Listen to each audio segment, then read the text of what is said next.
Chairman Abdul Qayyum Ansari साहब को शाल पेश करेंगे।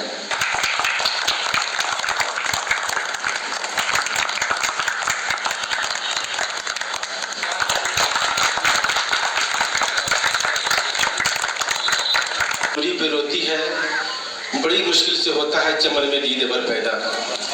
हजरात, सबसे पहले मैं अपने मदरसा हज़ा की जुमला इस्तातिज़ा किराम और अपने ब्लॉक के जुमला इस्तातिज़ा मदरसा के इंतज़ामिया की जानिब से मैं अपने दूर दराज से आए हुए मेहमान और हम सब के गार्जियन अलहाज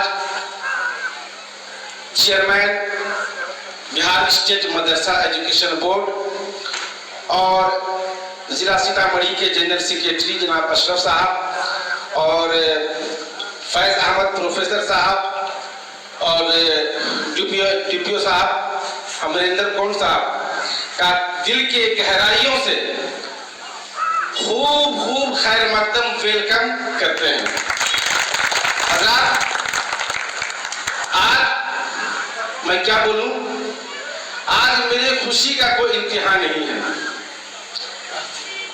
आज हमारे बीच बिहार स्टेट मदरसा एजुकेशन बोर्ड के चेयरमैन साहब मेरे मदरसे में, मेरे गांव में तशरीफ लाए।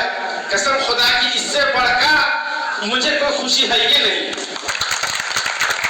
जब मैं 4 तारीख को मदरसा बोर्ड में चेयरमैन साहब के आमने सामने जब हुआ, इनकी मुस्कुराहट, इनकी निगाहें मुझ पर वो करम कर दी कि मैं देखते ही रह गया। और 4 तारीख को सीतामढ़ी के सबसे पहले कंप्यूटर लेने वाले में मैं था और दिल तो चाह रहा था कि अपने हुजूर, अपने गार्जियन से गले में गले मिल जाए। हुजूर, मैं क्या करूं, मैं कुछ पेश कर नहीं सकता। और बिहार स्टेट मदरसा एजुकेशन बोर्ड को एक ऐसा ऐतिहासिक और तारीख साज चेयरमैन साहब मिले हैं जो आज हम सबको फख्र है। आज बिहार के सारे मदरसों में स्वर्ण अक्षरों में अगर अब्दुल कय्यूम अंसारी का नाम लिख दिया जाए तो फिर भी कम है। इससे पहले जो भी चेयरमैन थे, बच्चे तो दूर, एसातिज़ा भी नाम नहीं जाना करते थे कि बिहार स्टेट मदरसा एजुकेशन बोर्ड के चेयरमैन का नाम क्या है। आज एक बच्चा से आप पूछें तो सबसे पहले क्लास में यही लगता है, यही होता है कि आज बिहार स्टेट मदरसा एजुकेशन बोर्ड के चेयरमैन का नाम क्या है, तो बच्चा फौरन बेबाक अपने बाप माँ की तरह बोल देता है अब्दुल कय्यूम अंसारी। दोस्तों, हकीकत है। ज्यादा वक्त नहीं लूंगा, लेकिन इतना जरूर कहूंगा कि मैं अपने हुजूर, मैं अपने गार्जियन से चाहता हूं कि आप बार बार हमारे यहाँ तशरीफ लाए, आपका एहसान होगा। और खासकर आपने एक बहुत बड़ा हथियार दिया है, कंप्यूटर। पूरी सोच रखते हैं, पूरा देखभाल करते हैं। इसी जुमलों के साथ मैं अपनी बातों को खत्म करता हूँ। अस्सलाम वालेकुम। धन्यवाद रिस्पेक्टेड चेयरमैन साहब, फैज साहब, अशरफ जी, सभी मित्रों। आज का ये ट्रेनिंग सेशन है, मुझे देख के बहुत अच्छा लगा कि व्यस्त शिक्षा पे मदरसा में अब पढ़ाई नहीं हो रही, बात ही नहीं, अब पढ़ाई हो रही है। ये काबिल तारीफ है। पहले इस पे नहीं बात करते थे। अब मुझे लगता है व्यस्त शिक्षा में रेगुलर स्कूलों में भी बहुत काम नहीं हुआ है। उससे पहले अगर मदरसा स्कूल के टीचर्स का ट्रेनिंग हो रहा है, इस पे बात हो रही है, तो हम आप ही एक कदम आगे हैं और ये बहुत अच्छी बात है। जहाँ तक मैं चेयरमैन साहब की बात करूँ तो चेयरमैन साहब तो मदरसा जो मैं देख पा रहा हूँ, मैं अपनी नज़रों से बात कर रहा हूँ, आपकी नज़रों की बात मैं नहीं कर रहा हूँ, कि मदरसा बोर्ड के पूरे डायरेक्शन को ही उस दिशा में ले जाना चाह रहे हैं जहाँ 1980 में चले जाना चाहिए। लगभग 40 साल लेट है, लेकिन एक बात और है, सर की स्पीड बड़ी अच्छी है। इसको पार्ट भी समय से देख गई है, क्योंकि जो मैं देख रहा हूँ सर के साथ बात करके, चाहे एज ए डिस्ट्रिक्ट में, कि अब आपके यहाँ 2 अतिरिक्त वर्ग कक्ष के लिए लड़ाई लड़के और हमारे आदरणीय मुख्यमंत्री महोदय से स्वीकृत करा के आपके यहाँ वर्ग कक्ष को चलने की बात हो रही है। कंप्यूटर के शिक्षा के बिना सब कुछ अधूरा है क्या? आज हर हम देहाती आदमी भाई, हम सारे नहीं है, पहले पैंट शर्ट पहनते हैं चूंकि अफसर है। आपका और मेरा बच्चा आपसे ज्यादा अच्छा मोबाइल चला ले रहा है और वो एप्लीकेशन चला रहा है जो आप नहीं चला पा रहे। तो कंप्यूटर तो उससे एक लेवल आगे की चीज है। तो अध्यक्ष महोदय बोल रहे थे कि हमको एक ऑपरेटर की व्यवस्था कर देते हैं। चेयरमैन साहब की जगह हम होते तो कहते बिल्कुल नहीं करेंगे, आप खुद सीख जाओ। बैसाखी की क्या जरूरत है? बैसाखी सर मैं बोल रहा हूँ ना, आप खुद सीख जाओ। हमको 20 को ऑपरेटर मिलेगा, हम काम नहीं कर पाएंगे। आप खुद सीख जाओ और अपने बच्चों को सिखाओ, जो स्कूल के बच्चे आते हैं उनको सिखाओ। और आप खुद जब सीख जाओगे ना तो पता है ना कि कोई नौकरी नहीं मिले तो टाइपिस्ट का एक अच्छा नौकरी होता है। कम से आपके मोहल्ले के 20 लड़के उस कंप्यूटर से सीख के उसके बाद से उस कंप्यूटर को फोड़ दिया तो चलो 20 को तो रोजगार मिला। चेयरमैन साहब का एक सपना पूरा हुआ। कुछ पढ़ाई के साथ साथ रोजगार भी तो मिलेगा। कंप्यूटर शिक्षा पे सर बात काम कर रहे हैं। मजेदार बात है कि हम लोग सर भी बैठे थे और एक चिट्ठी भी हम निर्गत कर चुके हैं जो हमको डायरेक्शन आया कि अब आपको सर की मेहनत से सरकार के द्वारा, आदरणीय मुख्यमंत्री के द्वारा ईपीएफ का लाभ 2011 के बाद जो शिक्षक बहाल है उनको मिल गया। ईपीएफ का आप लोग सोच रहे हैं ईपीएफ से हमको बहुत कुछ क्या मिला, ये मिला। मैं आपको बता दूं ईपीएफ एक बहुत अच्छी योजना है जो हर मल्टीनेशनल कंपनी भी अपनाती है। एक भारत सरकार का पूरा इंस्टीट्यूशन है उसके लिए। मजेदार बात है कि आज अगर मदरसा बोर्ड के आप शिक्षक हैं, 15,000 20,000 22,000 सैलरी पा रहे हैं, क्या जीवन आप जीते होंगे तो आप बेहतर समझ रहे हैं, मुझसे अच्छा समझ रहे हैं क्योंकि आप जीवन को जी रहे हैं। अनफॉर्चुनेट अगर आप साथ कोई मिसहैपनिंग हो जाती है तो आपको क्या मिलता है? कुछ मिलता है? ईपीएफ से आपको 7 लाख रुपया मिलेगा तुरंत विदिन 1 मंथ। ये चेयरमैन साहब का प्रयास है। इनका आप लोग, मैं थोड़ा सा ज्यादा आपको जानता हूँ, सर लड़ाकू है और लड़ के हर चीज ले लेते हैं। और आज मौका है कि उस जगह बैठे हुए हैं जहां अपने लोगों का हित कर सकते हैं। और मैं दिल और दिमाग से सर लगे हुए हैं। माननीय मुख्यमंत्री भी आपके प्रति बहुत संवेदनशील है और सर जो बातें ले जाते हैं, एक बड़ी अंदर की बात है क्या सर, हम लोग जानते हैं कि आपके थोड़ा सा हित में था, माननीय मुख्यमंत्री ने लौटा दिया उसको। क्या लोगों ने बना दिया, माननीय मुख्यमंत्री ने उसको नहीं, ये कैसे होगा ये? तो ये किया और आपकी रहनुमाई करने के लिए लोग वहाँ हैं। अभी सर बात करें मदरसा में शौचालय के लिए लड़ रहे हैं, 2 के लिए लड़ रहे हैं, तो ऑर्डर हो गया तो कुछ लेके इस मदरसा को बढ़ाना है।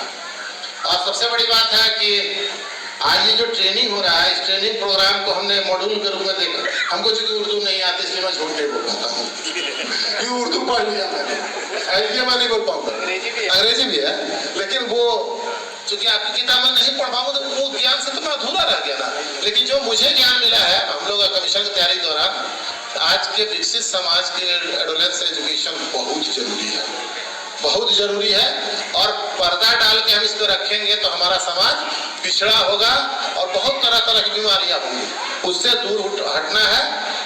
और एक चीज मैं आप लोग से और रिक्वेस्ट करूंगा, जितने लोग यहाँ पे ट्रेनिंग ले रहे हैं, ये बातें अपने तक मत रखिएगा वरना गुनाह होगा। ये बातें अपने तक मत रखिएगा वरना गुनाह होगा। मैं तो माफ कर दूंगा, चेयरमैन साहब नहीं करने वाले हैं क्योंकि आपको इस काम के लिए रखा गया है। कम से कम एक पिक्चर आई थी ना कि अच्छाई करो थैंक मत बोलो, 3 आदमी आगे कर देना, आई थी ना, मैंने नहीं देखी थी, कहीं के शॉर्ट में देख लिया था। उसी तरह आप जा रहे हैं ट्रेनिंग लेके तो अपने पास तक मत रखिएगा, कम से कम अपने बच्चों को पढ़ाइएगा। मैं अपने बच्चों का हूँ, इसका बहुत मतलब है आपके मदरसा के बच्चे, आपके समाज के बच्चे। और अगर इतना भी नहीं कर पाए तो कम से कम अपने बच्चे को तो जरूर पढ़ा दीजिए जिसको आपने पैदा किया है। क्योंकि हम लोग इतने मतलब स्वार्थी टाइप का सोचने लगे हैं, कम से कम अपने बच्चे को ही पढ़ाइएगा तो वो बच्चा भी पढ़ लेगा तो समाज का एक आदमी तो अच्छा होगा। तो चेयरमैन साहब का प्रयास सराहनीय है। और सबसे मजेदार बात, मैं बीच में आ रहा था, सोचा सर इतना देहात माना कैसे पसंद किए। आपको फक्र होना चाहिए कि आपका चेयरमैन हर जिला में जाता है, हर मदरसा में जाता है और हर जगह जाके वास्तविक व्यवस्था देखता है। वहाँ पटना से बैठ के फीता काट के इसका उद्घाटन हो सकता था, आपको खुशकिस्मत है कि आपको ऐसा चेयरमैन मिला, ऐसे मंत्री मिले जो कि आप लोग के लिए कहते नहीं जाइए और जाके वहाँ काम करिए और काम देख के आइए। तो मैं छोटी छोटी बातें थी, ज्यादा तो नहीं बोला, चलिए धन्यवाद। और फिर आऊंगा मैं, जब आप लोग बुलाइएगा तो मैं आऊंगा, चेयरमैन साहब से कहेंगे फिर आइए सर, तो फिर हम लोग चलेंगे। Thank you. सिलसिले की आखिरी कड़ी जिन्होंने मदरसा एजुकेशन बोर्ड पटना को जमीन की पस्ती से उठाकर आसमान की बुलंदी पे पहुंचा दिया, जहां बिहार एक पिछड़े स्टेट के तौर पे तस्लीम किया जाता है, वहीं मदरसा एजुकेशन बोर्ड पटना बिहार को सफ़े अव्वल का मकाम दिलवा दिया है। मेरी मुराद इज़्ज़त माब मोहतरम अली जनाब अब्दुल क़य्यूम अंसारी साहब, चेयरमैन मदरसा एजुकेशन बोर्ड पटना बिहार से है। औज़ुबिल्लाहिमिनश्शैतानिर्रजीम, बिस्मिल्लाहिर्रहमानिर्रहीम। ला युग़य्यिरु मा बिक़ौमिन हत्ता युग़य्यिरु मा बिअनफ़ुसिहिम। दूसरी जगह अल्लाह तबारक तआला ने फरमाया अन लैसा लिल इंसानि इल्ला मा सा। तीसरी जगह फरमाया ला तक़नतु मिन रहमतिल्लाह। अल्लाह का लाख लाख करम और शुक्र है कि आज आप इस यूनिवर्सिटी के ज़ेर एहतमाम ये तालीम नौबांगा के नोडल टीचर्स ट्रेनिंग में आप शरीक हुए हैं। और आज के हमारे मेहमान जनाब अमरिंदर जी जो DPO सीतामढ़ी हैं, और यहाँ के कौसर अब्बानी साहब जो सदर मदरस हैं, प्रोफेसर फैज साहब जो मानो के ट्रेनिंग कॉलेज के प्रिंसिपल हैं दरभंगा के, और इनके रफ़ीक़ान और मुख्तलिफ मदरसों से आए हुए असातिज़े कराम जो ट्रेनिंग लेने के लिए आए हुए। मैंने इस कुरान की आयत तिलावत की, उसके इकबाल ने शेरी अंदाज में बयान किया, ये खुदा ने आज तक उस कौम की हालत नहीं बदली, न हो जिसको ख्याल आप अपने हालत के बदल लेंगे। अल्लाह ताला किसी कौम की हालत को उस वक्त तक नहीं बदलता जब तक कोशिश नहीं करे। ये दुनिया दारुल अमल है। अल्लाह ने इंसानों को बनाया और जिन्नात को अपनी इबादत के लिए, और इबादत क्या है? इस दुनिया में जो भी काम हम करते हैं जो सही हो वो सब इबादत है। अपनी ड्यूटी, आप मदरसे में टीचर हैं, सरकार ने आपके वक्त को खरीदा है, जैसे अल्लाह ने मोमिनों के जान और माल को जन्नत के बदले में खरीद लिया है, कुरान में आप पढ़ें। उसी तरह से सरकार ने आपका वक्त 10 से 4 खरीद लिया है, ये वक्त आपका नहीं है, और छूट दे दिया उसमें 16 दिन सीए, 14 दिन ये और 60 दिन छुट्टी, वो आपका है। और क्या हुआ? ये मदरसे हमारे बुजुर्गों ने कायम किया ताकि दीन और दुनिया की तालीम से बहरमंद हो। ये फिर सोचते होंगे जब स्कूल का निज़ाम पूरा हिंदुस्तान में चल रहा है तो मदरसे क्यों कायम किए गए? इसके पीछे फलसफा ये है कि हिंदुस्तान की आइन की 28 धारा 1 पढ़िए, लिखा हुआ है कि जो सरकारी इदारे सरकार से पैसे लेंगे मजहबी तालीम नहीं दे सकते। उसी 28(2)A में लिखा हुआ है कि अगर आप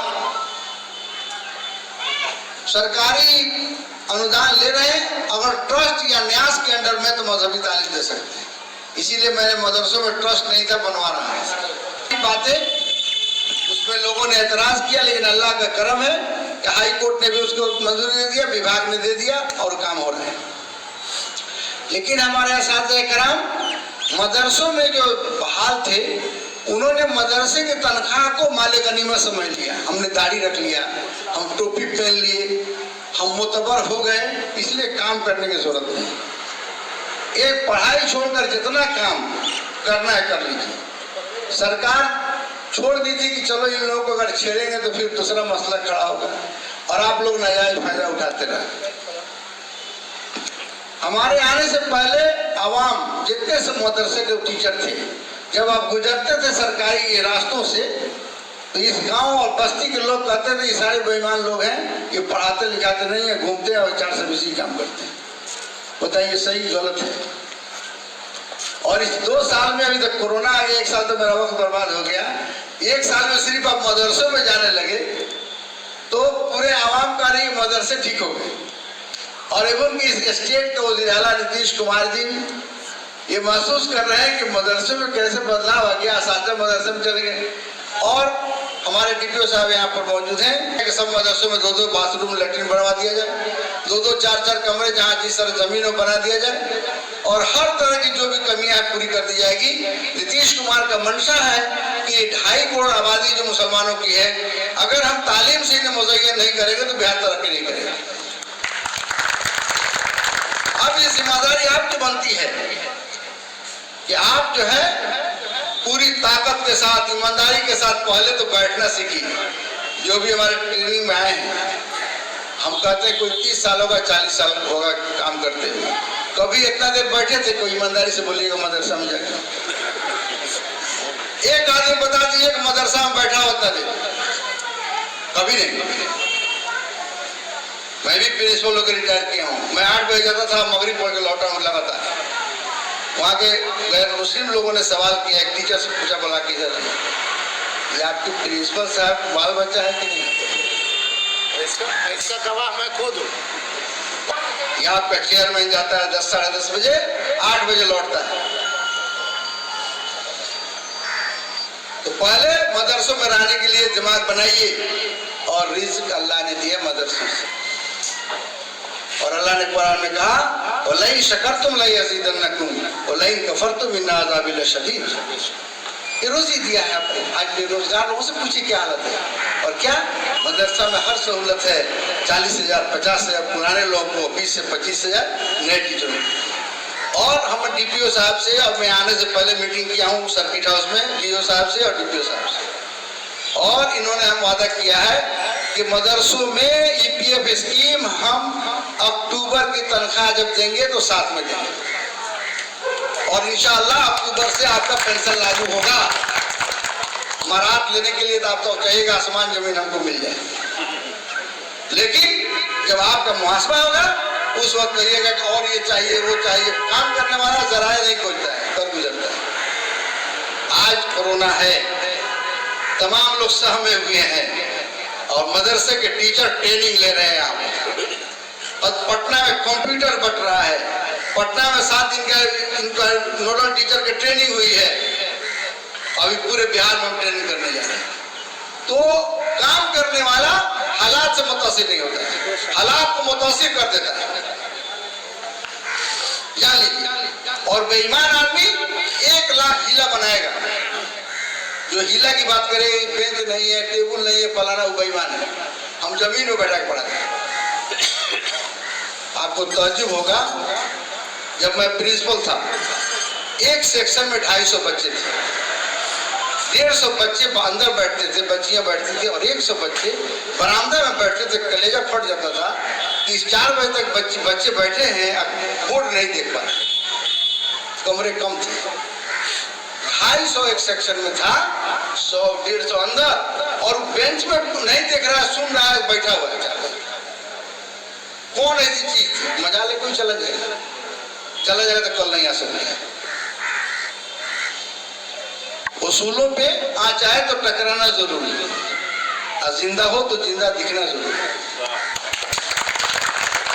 अल्लाह ने दुनिया में काम करने के लिए बनाया है।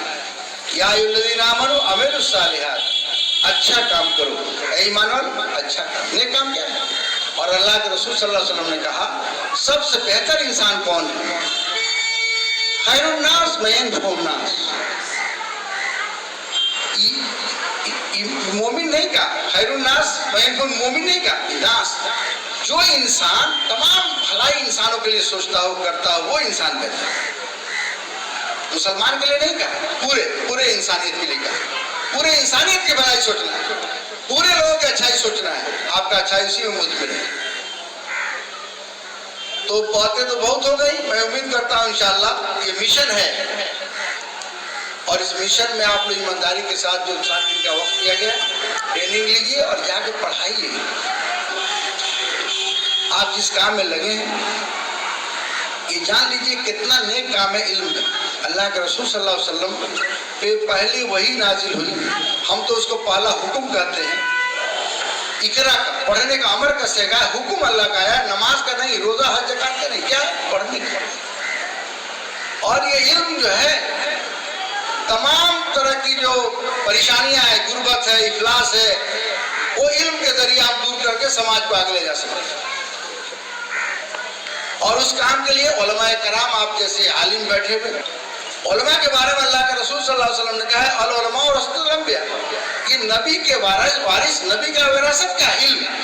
नबी के विरासत दौलत माल नहीं है, इल्म है। और वो इल्म का वारिस उलमा को बनाया गया और आपको इल्म फैलाने की जिम्मेदारी दी और आप इसे इनहराफ करें। ये बात जान लीजिए कि जब कोई कौम अपने जिम्मेदारियों से दस्तबरदार हो जाती है, अल्लाह यस्तबिल कौमों को अल्लाह बदल देता है। ज्यादा दिन तक मराठ नहीं मिलते रहेंगे, जान लीजिए। तो वजीफा समझ के पैसा तनख्वाह कर ले रहे हैं कि हम दाढ़ी टोपी वाले हैं इसलिए हमको सरकार सब दे, हम काम नहीं करें, इसलिए हम भाई तो मुसलमान हैं। तो मुसलमान हम तो बदन मत हिले। आपने अल्लाह के रसूल के सहाबा को नहीं देखा, जिहाद में गए कि नहीं, लड़ाइयाँ की कि नहीं, हिजरत किया कि नहीं।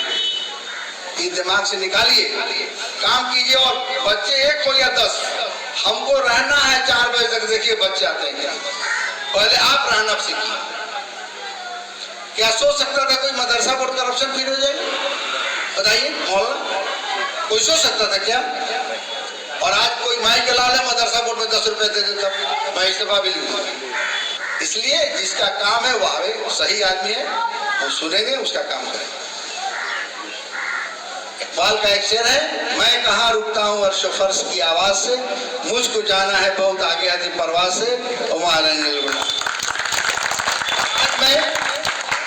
हम डीपीओ अमरिंदर जी का शुक्रगुजार हूँ, इन्होंने मुझे एश्योर किया है कि आगे 1 अक्टूबर से ही हम पेंशन ईपीएफ स्कीम मदरसों में लागू करेंगे और तनख्वाह देंगे। नए अभी उस महीने की तनख्वाह ईपीएफ के साथ देंगे। इसलिए मैं इनको मदरसा बोर्ड के चेयरमैन के से मैं इनको शॉल और बुके से नवाजूंगा।